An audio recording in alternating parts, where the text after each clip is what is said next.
Hi all അസ്സലാമു അലൈക്കും. എന്തൊക്കെയുണ്ട്? ഇന്നത്തെ നമ്മുടെ റെസിപ്പി എന്ന് പറയുന്നത് നല്ല അടിപൊളി ടേസ്റ്റി ആയിട്ടുള്ള അലീസ ഉണ്ടാക്കുന്നതാണ്. അപ്പോൾ ഇതെങ്ങനെ ഉണ്ടാക്കുക എന്നുള്ളത് നമുക്ക് നോക്കാം. ഇതിനായിട്ട് ഒരു കപ്പ് വെള്ള ഗോതമ്പൊന്ന് ഓവർനൈറ്റ് സോക്ക് ചെയ്യാനായിട്ട് വെക്കണം. ഇനി നമ്മൾ ഈ കുതിർത്തി വെച്ച ഗോതമ്പില്ലേ അതെന്താക്കുക നല്ലോണം കഴുകി വൃത്തിയാക്കിയ ശേഷം ഒരു കുക്കറിലേക്ക് ഇതേപോലെ മുഴുവനായിട്ട് ഇട്ട് കൊടുക്കാം. അങ്ങനെ ആ ഗോതമ്പ് മുഴുവനായിട്ട് ഇട്ട് കൊടുത്തിട്ടുണ്ട്. ഇനി അതിലേക്ക് എന്താക്കുക ആവശ്യത്തിന് കറക്റ്റ് പാകത്തിനായിട്ട് എന്താക്കുക വെള്ളം ഒഴിച്ചു കൊടുക്കുക. ഇനി നമുക്കിതിലേക്ക് ഒരര കഷ്ണം സവാള ഇതേപോലെ തന്നെ ഇട്ട് കൊടുക്കാം. ഇനി ഒരു 2 വെളുത്തുള്ളി ഇതേപോലെ ചതച്ചതും ഒരു ചെറിയ ഇഞ്ചി കഷ്ണം ഇതേപോലെ ചതച്ചതും പിന്നെ കുറച്ച് ഉപ്പ് ഇട്ടിട്ട് നമുക്കിത് എന്താക്കാം നല്ല പോലെ ഒന്ന് മിക്സ് ആക്കി എടുക്കണം. ഇനി നമുക്കിത് ഒരു അരമണിക്കൂർ മീഡിയം ഫ്ലെയിമിൽ വെച്ചിട്ട് ഇതൊന്ന് കുക്ക് ചെയ്തെടുക്കാം. ഈ സമയം കൊണ്ട് നമുക്കൊരു ചട്ടി വെച്ചിട്ട് അതിലേക്ക് ഒരു 2 ടേബിൾ സ്പൂൺ നെയ്യ് ഒഴിച്ചു കൊടുക്കണം. ഇനി ഇതിലേക്ക് ഒരു ചെറിയ കഷ്ണം സവാള ഇതേപോലെ അരിഞ്ഞിട്ടിട്ട് നല്ല പോലെ ഒന്ന് മുരിപ്പിച്ചെടുക്കണം. ഇതിപ്പോൾ ഏകദേശം ഇവിടെ മുരിഞ്ഞ പോലെ അയക്കുന്നത്. ഈ സമയത്ത് തന്നെ ഇതിലേക്ക് എന്താക്കാം നമുക്ക് കാഷ്യൂനട്ട് എന്താക്കാം ചെറുതായിട്ടൊന്ന് പൊടിച്ച് ഇട്ട് കൊടുക്കുക. ഇനി ഇതിലേക്ക് കുറച്ച് ഉണക്കമുന്തിരി ഇട്ട് കൊടുത്തിട്ട് ഇതും കൂടി ഒന്ന് നല്ലപോലെ ഒന്ന് വഴറ്റിയെടുക്കണം. അങ്ങനെ ഇത് മുഴുവൻ എന്താക്കുക നല്ലൊന്ന് മൊരിപ്പിച്ചെടുക്കണം.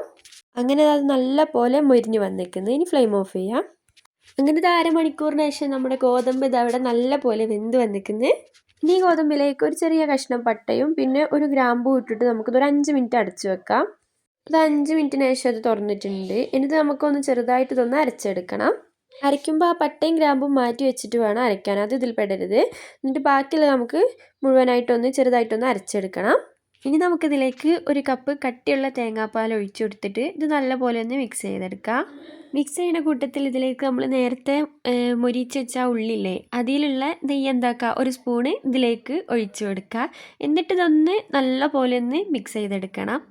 ഈ സമയത്തൊക്കെ ഫ്ലെയിം ഓൺ ആണ്, ഓഫ് ചെയ്യാൻ പാടില്ല. അപ്പോൾ അതങ്ങനെ നല്ല പോലെ ഒന്ന് മിക്സ് ചെയ്തെടുക്കുക. അങ്ങനെ മിക്സായി വന്നിരിക്കുന്നത്. ഇനി ഈ സമയത്ത് നമ്മൾ ആ മൊരിച്ച് വെച്ച ഉള്ളിലെ അതിന്ന് എന്താക്കുക പകുതി ഇതിലേക്ക് ഇട്ട് കൊടുത്തിട്ട് ഒന്ന് നല്ല ഇളക്കി കൊടുക്കുക.